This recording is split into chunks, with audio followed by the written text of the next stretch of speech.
1518 कबीर का जन्म 1398 में काशी में हुआ माना जाता है।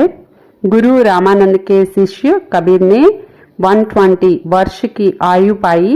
जीवन के अंतिम कुछ वर्ष मगहर में बिताए और वही चिरनिद्रा में लीन हो गए। कबीर का जन्म 1398 में काशी में हुआ माना जाता है। కబీర్ పుట్టింది 1398లో కాశీలో పుట్టారు। गुरु रामानंद के शिष्य कबीर ने 120 वर्ष की आयु पाई। గురు రామానంద్ శిష్యుడు కబీర్ 120 సంవత్సరాలు ఆయు పొందారు। అంటే కబీర్ వాళ్ళ గురువు ఎవరంటే రామానంద్। जीवन के अंतिम कुछ वर्ष मगहर में बिताए और वही चिरनिद्रा में लीन हो गए।